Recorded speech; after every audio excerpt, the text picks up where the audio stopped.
Welcome to Career Practitioner Conversations. This podcast is presented by the National Career Development Association. Hello and welcome to the podcast. I'm Melissa Venable, NCDA Director of Professional Development, and this episode kicks off a series of conversations that originated at the DEI Symposium held at NCDA's 2025 conference in Atlanta, Georgia. I'm thrilled to introduce Dr. Cheryl Love, who will lead this panel conversation about providing career services in ever-changing times. Dr. Love, it is always a pleasure to have you here. Thanks to you and all of your colleagues for bringing this series to the podcast again this year. Thank you so much, Dr. Venable, for this opportunity. This is the DEI Symposium Podcast Series 2.0, our second year of being able to bring the wonderful presentations that took place at the NCDA Global Conference, NCDA DEI Symposium. And so today I'm here with my social justice warriors, the co-chairs of the NCDA Diversity Initiative and Cultural Inclusion Committee, and they'll be introducing themselves shortly, as well as my colleague, partner in crime, the co-chair of the DICI Training Subcommittee, and he'll get to introduce himself as well. Well, I am Dr. Cheryl Love.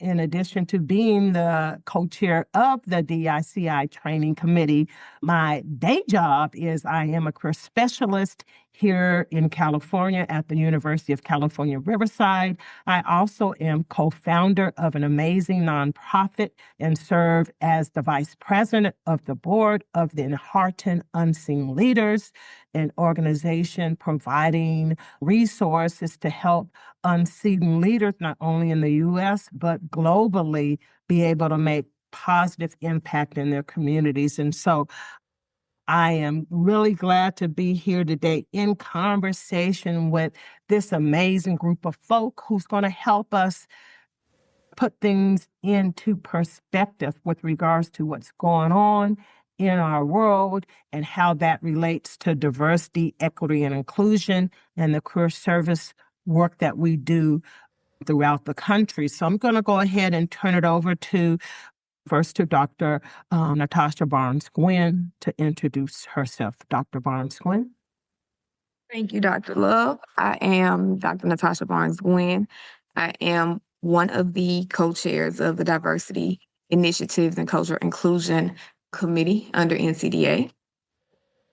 I also am a counselor educator where I currently work at Southern New Hampshire University, and I own a private practice, Increasing Our Understanding Consultation, where I work with K through 12, post-secondary, and business sectors to help them understand career development and how they can best utilize resources within their sectors.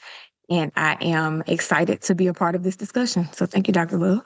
You are so welcome. And I'm going to popcorn it over to my partner in crime, co-chair of the DICI Training Subcommittee, Dr.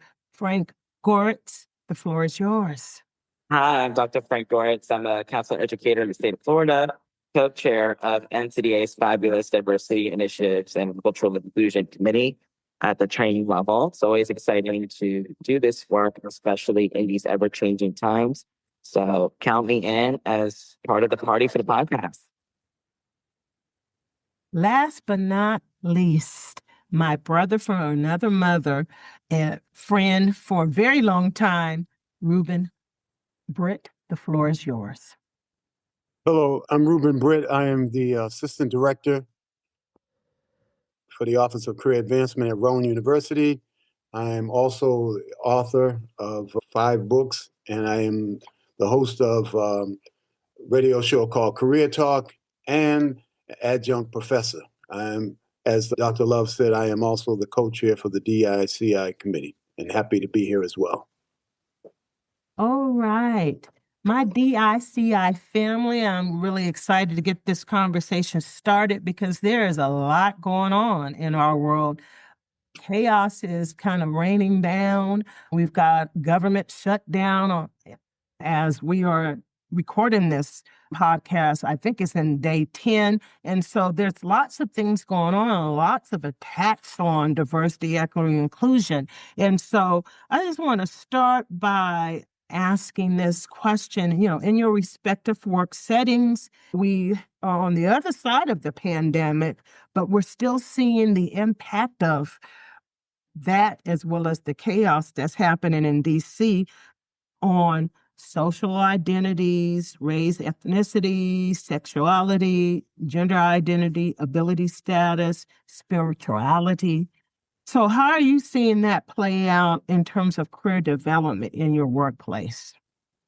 I would say that as a counselor educator, there's so many facets of what's going on emotionally, mentally, that's impacting not only the clients that we are servicing, but it's also impacting the students that are a part of the programs that we're teaching.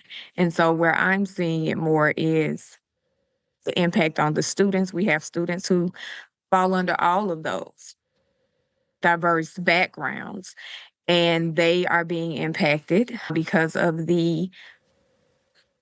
I would say the parameters that are being put around them, and the barriers that are now being created for them as it relates to the work that they plan to do, but also the education that they're trying to receive.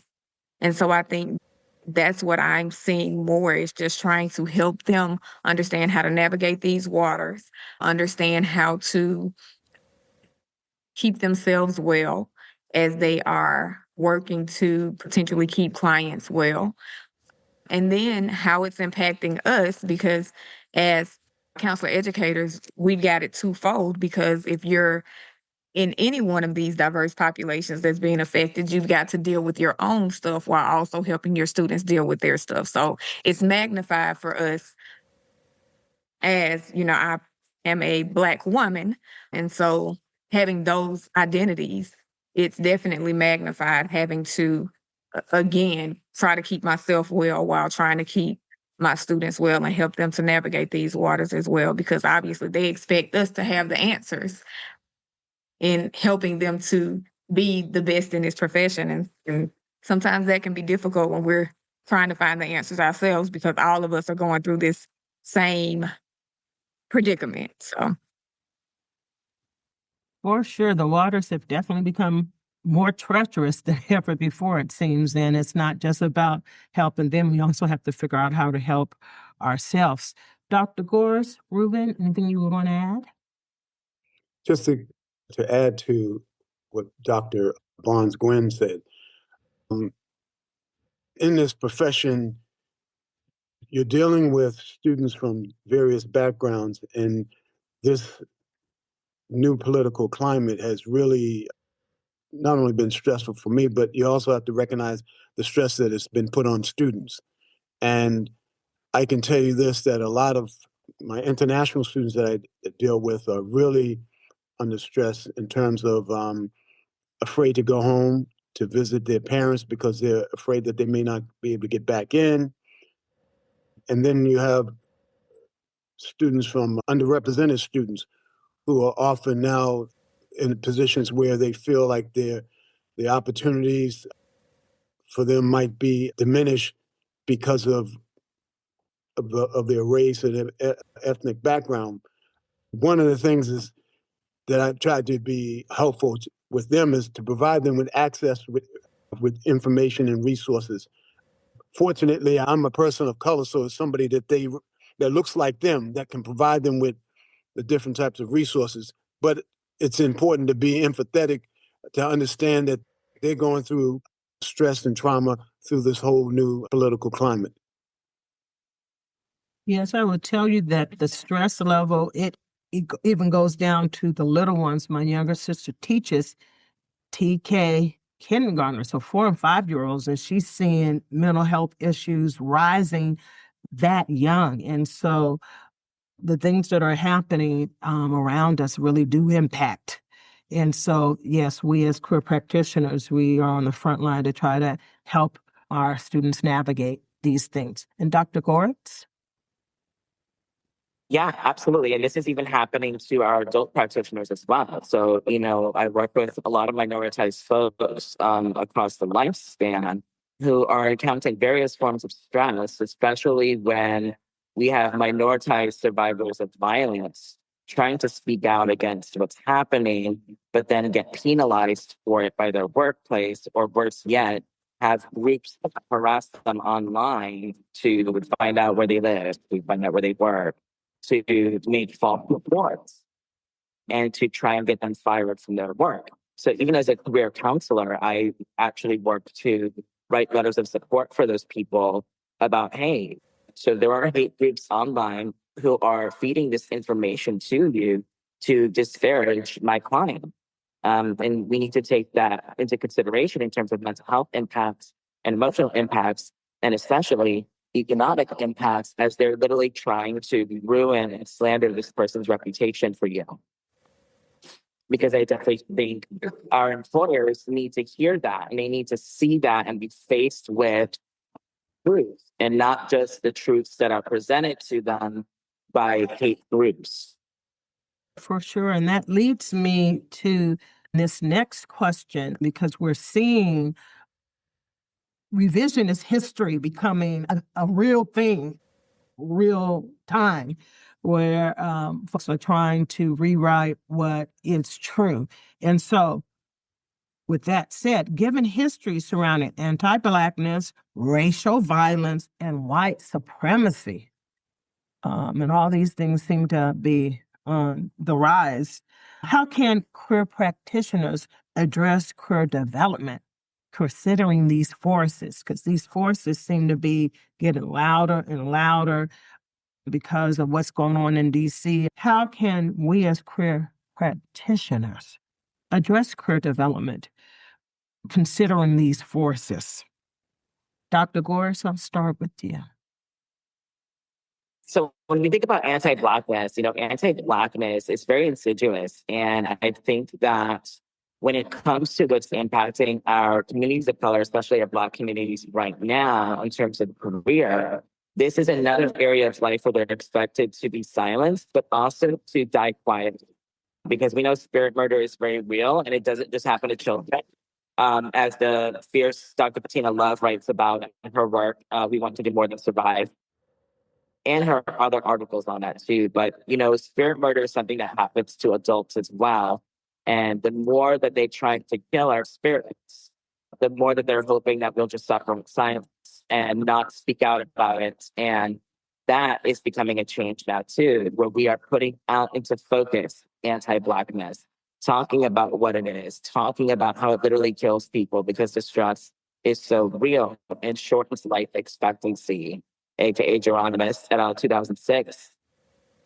The T is real when it comes to anti-Blackness and its impact. But for career counselors, we have an obligation and we have the duty, beyond just obligation, we have a duty to support our people through that, to see how violence impacts them, and to stand with them, to comfort, to empower, to even just hold quiet space, because storytelling in itself is healing, as Paulo Freire would tell you, and any other liberation theorist will tell you. And yes, career counselors can do that too for their clients. Yes, and I'd just like to add to Dr. Gorritz said, one of the things that I've often mentioned before is, as assistant director, I'm one that speaks out against injustice, in particular when it pertains to students and staff. In my position as assistant director, I am in a protected class because I'm in the faculty union. As a manager, they're not in any type of union. So a lot of times folks will fold because they're more concerned about job security as opposed to addressing issues, particularly when you're dealing with underrepresented students. So what I've done in my role, and I've partnered with many of the different organizations, student organizations, such as we did a program with the Divine Nine, which is consists of Black fraternities and sororities. We did a career development program with them. And from that, they recognize that, we are a department that supports them. And so they have also further asked us to do workshops. They've also went out and shared information about our services to other organizations as well, Latino organizations, the indigenous organizations. But because of that, we've provided an open door policy. And so our Career Center has always been a safe space for students of color, even just to come in and sit and relax and know that there's a place that they can come to. And the fact that we've addressed issues with the powers that be regarding racism, microaggression, and also the importance that we do have a strong representation of people of color that work in the Career Center. Yeah, all of those things are so powerful. And I just wanted to go back to something you said, Dr. Gorritz, hold quiet space. I think that's important because oftentimes we want to erase people's experiences, and then we don't want to give them a space where they can feel comfortable, like what you were mentioning, Ruben, to be able to be seen and heard and to get resources that can help them. And I think that's just so important, and it doesn't happen too much. I also think, yeah, if you have privilege, I may be a Black woman, but I am a seasoned professional, don't mind saying seasoned professional, and I can speak up on things, and I do, when I know others who maybe are new to the profession and they're like, oh, I'm trying to keep my job. I don't want to say too much. I don't have that problem. And so I use that privilege and I speak up whenever I can. Dr. Barnes-Gwynn, anything you would want to add as relates to dealing with anti-Blackness, racial violence, and white supremacy in the critical work that we as career practitioners do? I think you all have made some great points. The only thing that I would add is that we just have to be real about what's going on as career practitioners, and we have to be real with the people that we're working with. The reality of it is there will be times when we can advocate and we can speak out and it falls on deaf ears. So I think being real and also going to where we're accepted, we can continue the movement of advocacy, but we don't want to exhaust ourselves to the point that we can't function at our highest and we can't be our best because we're fighting so hard in a space that is not hearing or receiving anything that we're trying to give them. We have to be realistic. The world we live in, it is not a world of everybody accepts everybody, everybody loves everybody, and we are all kumbaya. We do not live in that world. So I think as career practitioners, the best thing that we can do when we're working with our clients, with our students, is to prepare them for the world that they're living in and they're working in, and to help them understand how to self-advocate, how to advocate in their profession, but also know when it's time to move on. There are times when you may need to take your talents elsewhere. And so I think one thing that we have to do is be real with the people that we're working with and helping them understand that my mom always would tell me, stop letting people use your brain. And so sometimes we have to get to a point to where we realize that our talents will suit us better somewhere else, where our brain usage is benefiting us more so than others. So that would be what I would have to add.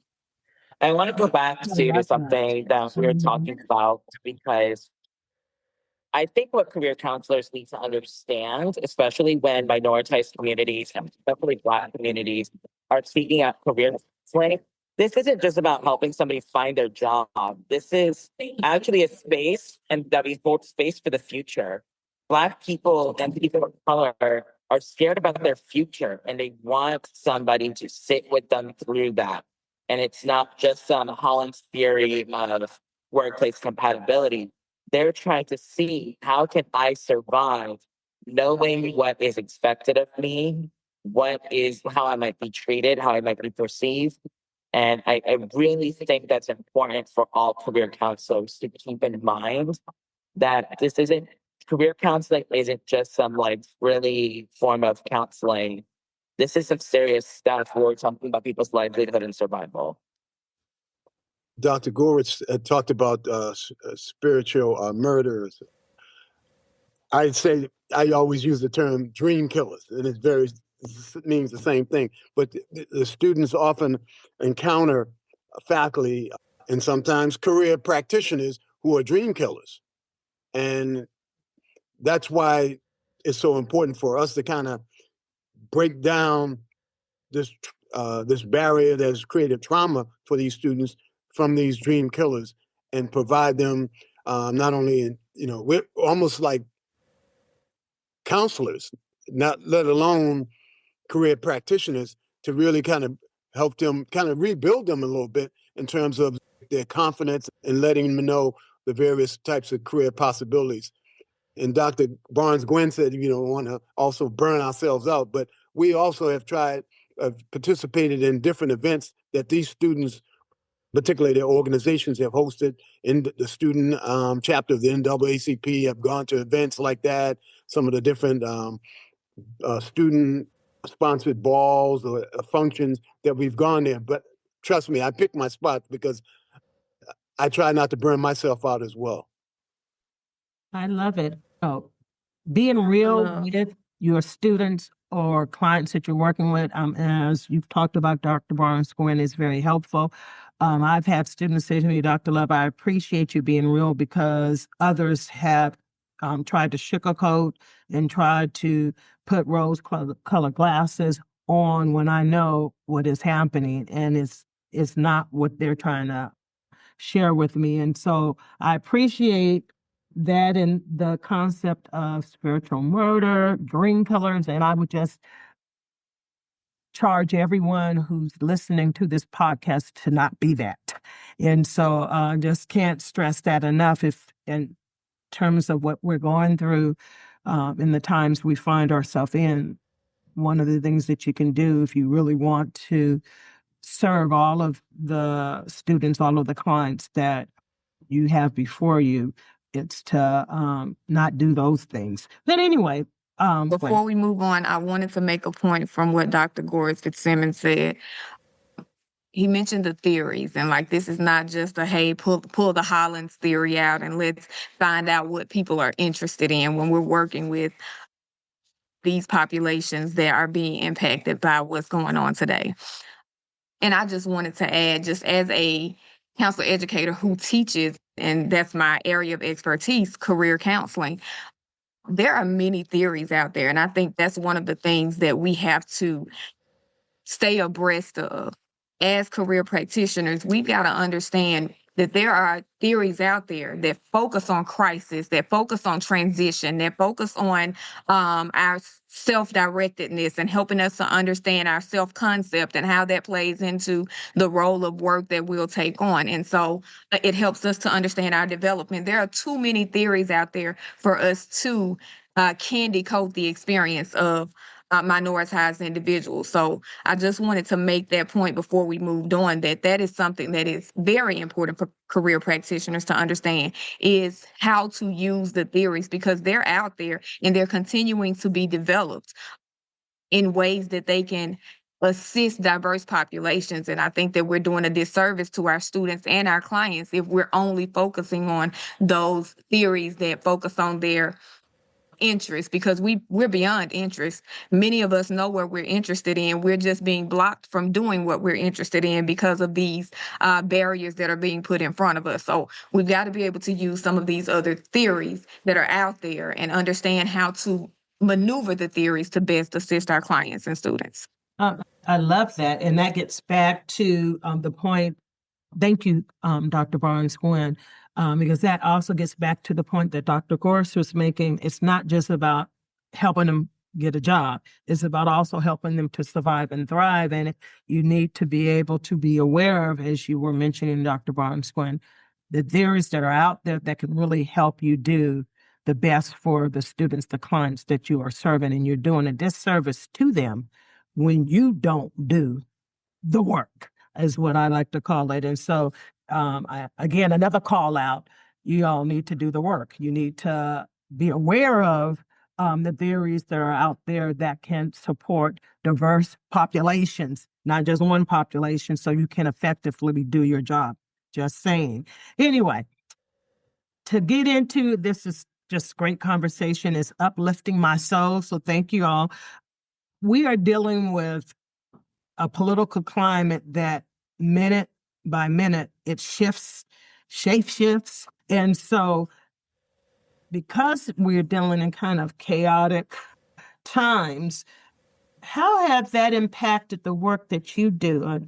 I'm on a call with some amazing DEI warriors and social justice advocates, and I know that you guys are continuing to do amazing things, but I'm just wanting to, kind of do a room check. How has the chaos that's going on in our universe impacted the work that you're doing in career services? For me, what I'll say is it has shifted the work that I do to give it a more wellness focus. I've been very intentional with students, with clients, with the organizations that I work with to really push the agenda of wellness, because when we are living in times such as these, it can definitely take a toll on all areas of our wellness. So I have been very intentional about pulling out the wellness wheel, about looking at those different axles on the wellness wheel to say, are you occupationally well? And if not, then what can you do to shift that? If you can't do anything in this moment, are you emotionally well? Are you mentally well? Are you spiritually well? Because I think in times like this, we have to rely on our wellness. We have to really dig into that space because it's turbulent waters, as you stated, Dr. Love. And so we've really got to take care of ourselves as we're fighting the good fight, because advocacy is difficult work, it's tiring work, it's long suffering. And so we've got to make sure that as we're going through this process, we are absolutely taking care of ourselves through it all. So for me, that has been a major push for me in the work that I've been doing. Ruben, how has this current climate affected your day-to-day? Basically, what Dr. Barnes-Gwynn said is what I've been doing as well. And even in my classes, I do wellness exercises to kind of find out how everybody's doing, and the one thing that educators misunderstand is that students can tell if you care. And so when you provide authentic relationships with your students, and you ask them questions and you show that you care, that's another thing that can help break some of the trauma that they're dealing with in class, in their career journey in terms of exploring career options and dealing with personal issues. Because this group of college students are dealing with a lot of different issues that sometimes the average person doesn't even think about it. A lot of times we get caught up in our own experience. Well, went to college, we did this and that. But these students are going through a lot, and understanding Generation Z, generation millennials. It's important to really look at the holistic approach in terms of understanding each student individually, whether you're dealing with students with disabilities, LGBTQ students as well, and underrepresented students. So they all have a story. Dr. Gorritz had talked about storytelling. So when you listen to them, because it's important that we listen to them as first, because you can't learn anything from them by talking. You learn from listening. And Dr. Gorritz? Yeah. And, I think back to my own experience as well, because I know like the generations have been really faced with this for a long time. And I can also remember too, what it was like to be a gay high schooler back in 2004 to 2005, where the only representation we had was Carson Presley on TV. And queer culture has come a long way in terms of its representation in media. And that in itself is life-saving in terms of career counseling. we have to remember that in career counseling, we're also lifesavers in that. When right now, there are so many people who are facing the psychological and wellness related impacts of oppression. Like, we are literally the frontline responders right now for those people, because we as career counselors can make or break the people we serve and make a difference in terms of what people see in front of them versus what people may not be able to see in front of them anymore, as their dreams slip away, as their prospects slip away.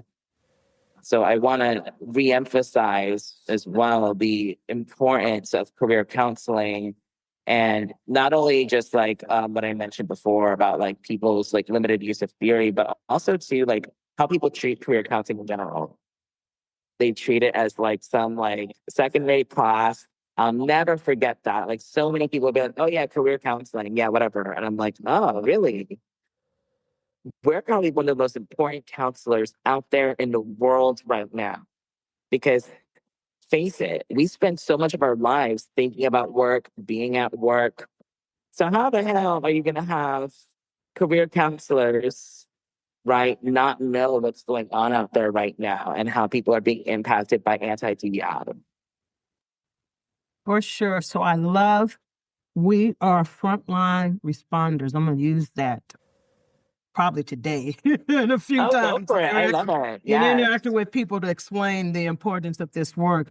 And I love Ruben and Dr. Barnes-Gwynn, the focus on wellness. And in fact, here at the University of California, Riverside Career Center, where I work, we actually have a wellness committee.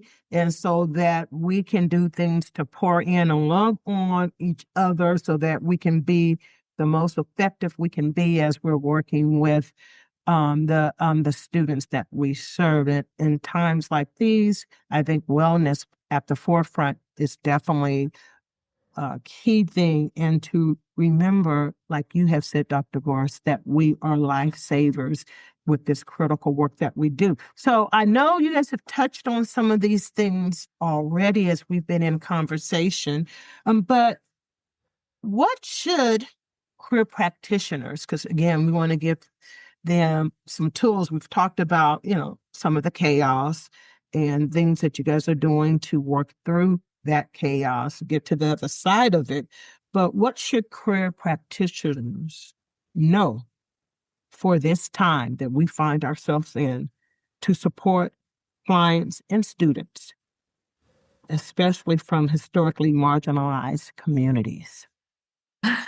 So, something that I always like to just kind of hang my hat on when it comes to this discussion is understanding cultural competence. And there are 3 spaces of cultural competence that I always zoom in on when I'm talking to people about the work that we do. And the first piece is self-awareness. And so I think we have to do the work and investigate our own biases and our own prejudices to make sure that we're not a part of the oppression that's taking place, or a part of the barriers that are being put in front of people. Because a lot of times I think those microaggressions and things that are hidden from our plain sight, those blind spots that we have, are contributing to a lot of what's going on with marginalized populations. So I think the first piece is the self-awareness piece. The next piece is gaining the knowledge necessary. So once you know where your biases lie, you need to do the work. You need to do the research, talk to individuals, do whatever you need to do, go to counseling, whatever the work looks like for you. You need to do the work so that you gain the knowledge that you need to better assist these populations. And then lastly, the skills. You have to know what you're doing. So if you don't understand these theories, you can't be an effective practitioner if you don't understand career theories, if you don't understand interventions, if you have not looked into the different assessments that can be used. All of that is important to the work that we do. So gaining the skills so that you can effectively work with the populations that we're discussing is important. So I think those are the 3 pieces of cultural competence that I push when it comes to the work that we do as career practitioners, because if you don't know your own self and your own issues. If you don't get the knowledge, if you don't get the skills, you will not be effective in this work. And that's not just in turbulent times, that's just across the board, period. So I think we just need to have best practices of being culturally competent so that we can best serve our clients. For sure, best practices indeed. And in fact, I'll do a little shameless plug. I know our committee, DICI, is working on putting the final touches on the upgrade. I'm calling it an upgrade of the multicultural competencies that NCDA had put forth a number of years ago, and it had been a while since they had been updated. And so Dr. Christian Chan is leading the charge for that. So stay tuned, because you're going to see some good information to do what Dr. Barnes-Gwynn just mentioned you needed to do to be culturally competent in the work that you're doing to serve your students and clients. Dr. Gorritz, Ruben, anything you'd like to add? Because, I mean, Dr. Barnes-Gwynn, she just dropped the mic, made it clear there's 3 things, but anything you want to add to what I just, once again, Dr. Barnes-Gwynn was right on point when she talked about the importance of emphasizing theories. And one of the theories that I've strongly believe in is the communicative action by Jürgen Habermas. And he talked about how important communicative action is, and that it's about establishing a common understanding through open and honest communication.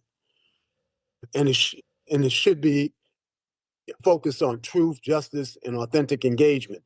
And as I mentioned before, students can tell if you care. And through communicative action, you also learn from the students, because it's not always about I'm a counselor and I know this and I know that, but it's also about understanding the students. As I mentioned earlier, about knowing what they go through, and when you understand, when you're learning from each other, this is a part of this theory that Habermas has talked about, but having that common understanding and open, and that allows students to feel more comfortable with you when they feel that you're open, you're honest, and then that you're truthful with them. These are the things that will not only enhance your ability to work with students who are going through their different situations, as well as students from various backgrounds as well. For sure, authenticity.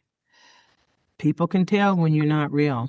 Dr. Gorritz, what would you like to add? Yes, I would say something that career counselors really need to do is make sure that our minoritized communities are being allowed to take front and center stage in the liberation movement, and to be able to allow them to articulate the lived truths that our people experience. Because for so long, I think many aspects of counseling have had a cultural dominance related to white culture. And again, that doesn't mean that white people or white communities are bad, but we have to understand that we have a long cultural history of what it means to be white in America and what it means to be a person of color in America. And I think for a long time, we've had so many white people really front and center telling everybody else what career counseling is, what multicultural counseling is. And we are just starting to see the benefits of letting our own communities, our queer communities, our communities of color, our queer communities of color, be able to speak for themselves and their lived experiences, and to really help lead the way without also over exhausting our queer people of color for resources. So I think there's that paradox, right? But no matter what, I think a big deal here is to respect the voices, to respect the autonomy, and to respect the boundaries of queer people of color and queer counseling. for sure. So I could talk with you guys all day. Love being in a community with you, but our time together for today is coming to a close. And so I just want to see if each of you have any last words you'd like to share to those who will be listening to this podcast as they continue to navigate the ever-changing climate, as they continue to try to do the work that they do as career service professionals. So, last words. Shameless plug, the DICI committee is always welcoming new members who are passionate about this work and want to be change agents in a very turbulent time. DICI is amazing. Come join the movement. Ruben? Dr. Barnes definitely put in a plug for the DICI committee in terms of the many things that we're doing that have really have had an impact on the National Career Development Association. Case in point, this podcast, let alone the DEI Symposium that we hosted at the conference, and let alone the Juneteenth reception. But we've done some innovative things that we welcome the opportunity to have more members, as Dr. Barnes-Gwynn said, who are interested in being change agents. And we just have to be actively involved in addressing issues that pertain to race, ethnicity, and sexual orientation, because everybody should have a voice. And all too often, the voiceless are often left behind. And so we have to constantly be at the cutting edge and also be culturally aware of people from all different backgrounds. Dr. Gorritz? For the listeners out there, I want you to use your voice to fight for change. For our minoritized people, we've had to fight for so long. Up until now, surviving is what we've done. And now it's our time to thrive, right? And if we continue to hide in the shadows because we think that our dominant culture is going to protect us, right? So if we don't want to speak out because of job security, we don't want to speak out for our reputation, et cetera. Being a person of color and being a respectable person of color is not safe right now. And it never was. And so with that, I want everybody to use their voice for social justice change, to not be afraid, because you'll always have somebody to protect you, to be by your side. And I feel like that's what the DICI committee represents for us, is that haven, that sanctuary that once took me in 3 years ago when I was just beginning my journey. So know that this home is open to you and that you don't have to be afraid to use your voice anymore. For sure. Don't be afraid. Become part of the movement. The DICI committee is looking for folks who want to be change agents. And we also are now taking proposals for our 4th annual DEI Symposium that will be taking place in Minneapolis. The deadline to submit a proposal will be November the 7th. It will be in the meeting notes, so you'd be able to see the link. So we hope you will consider to be a part of the movement and share your voice. And I'll end by saying something that a student that I work with said that was so profound. Every chance I get, I share it. He told me, when you are born, you look like your parents. When you die, you look like your choices. And so I say, make good choices. Thank you all for being on the call with me and this amazing conversation. And for those who will get the chance to listen to it, I know you will be blessed. And I hope you will also listen to other parts of the DEI Symposium podcast series 2.0. And again, consider being a part of the DICI committee for NCDA.